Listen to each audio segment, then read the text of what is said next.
Disons qu'on est dans une période assez intéressante parce qu'on est en train de sortir de l'hiver et là on est à la veille d'un démarrage assez important en matière de végétation. Donc peut-être la première chose serait peut-être de faire des petits profils de sol. Alors on peut faire un profil à la bêche où on peut aller un peu plus vite avec des palettes et lever le sol pour faire un profil 3D, ou de regarder un peu plus en détail avec une mini pelle pour voir quelle est la profondeur d'enracinement des couverts que l'on a laissés ou détruits ou des céréales. D'avoir une idée comment les plantes se sont enracinées dans le sol. Afin de juger de la pertinence du travail du sol ou du non-travail du sol. Donc ça c'est le premier élément. Le deuxième élément, à travers ce profil-là, on va certainement voir où en est l'activité biologique, parce que cette période de transition fait souvent que les vers de terre, qui sont un petit peu ce qu'on voit bien en tant qu'agriculteur, sont généralement en train de se réveiller. À cette époque-là, la période de pleine bourre en vers de terre, c'est souvent le mois d'avril. Donc on va voir que ça se réveille, donc on va certainement pouvoir les observer ou observer les canalisations, voir un peu quel type de vers de terre. On pourrait éventuellement faire un comptage des vers de terre. Un comptage de vers de terre peut se faire à la moutarde, c'est le test de l'OPVT, l'Observatoire permanent des vers de terre, ou on peut faire un test à la bêche, c'est-à-dire qu'on prend un petit carré de sol et puis on compte les vers de terre qu'on trouve et puis on multiplie par 20 ou 25 bêches pour obtenir le nombre de vers de terre par mètre carré. Ça donne une indication. Alors cette indication-là, on va toujours la faire par comparaison avec d'autres parcelles ou d'autres parties de la parcelle qui ont été gérées différemment. Ça permet de faire un état de l'activité biologique. Donc là-dessus, le mois de fin mars, le mois d'avril est vraiment un mois assez intéressant à ce niveau-là.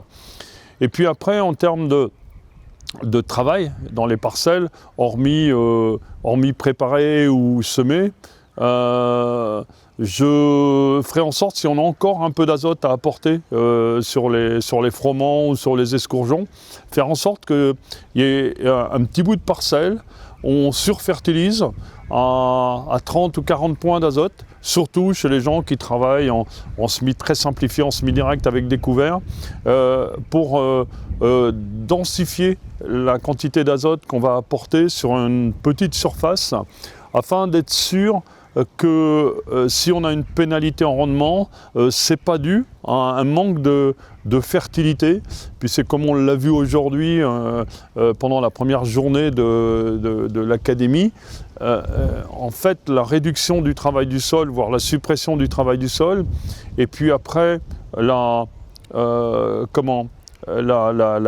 l'amplification de l'utilisation des couverts va limiter les flux de fertilité, entre autres d'azote, dans les premiers temps. Donc c'est important d'avoir des repères dans ces parcelles, voir si on n'est pas trop bas ou on n'est pas trop haut, afin d'établir ses propres repères et être capable de gérer mieux la fertilisation à terme. Donc avec tout ça, on peut déjà prendre un petit peu de repères, voir un peu où on en est, et c'est une période qui est assez favorable pour ces observations-là.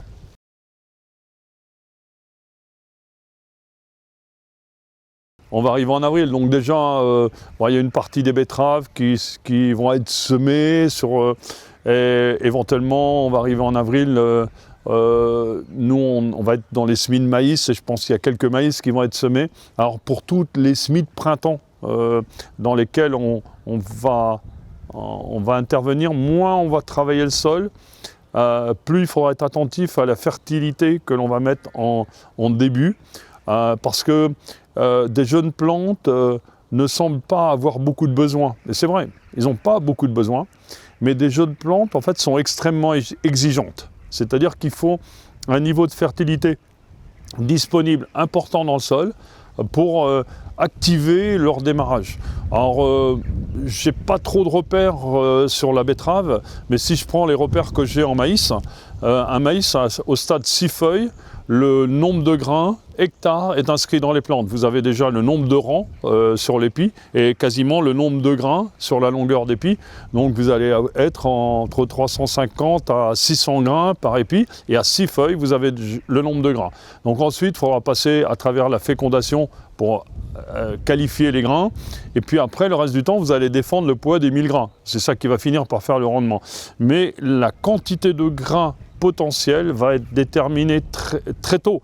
Alors si le maïs à 6 feuilles, on a le nombre de grains qui est déterminé, ça veut dire que la plante a regardé encore plus tôt, quand elle était très jeune, le potentiel du sol pour caler le rendement qu'elle pourra emmener en fonction du potentiel du sol. Donc je reviens là-dessus, les besoins sont certainement faibles pour une plante qui est en train de s'installer, betterave, maïs et autres cultures, mais l'exigence de l'environnement fertile et en fertilité sont importantes. C'est pour ça qu'en localisant un peu de fertilisation, eh bien, on arrive à augmenter la disponibilité ou très localement la fertilité, en attendant que le reste de la minéralisation se mette en route et comme ça on n'a pas de défaut de levée et de démarrage et sur les premiers critères de rendement et après la minéralisation va se mettre en route et la culture pourra suivre sa vie. Non,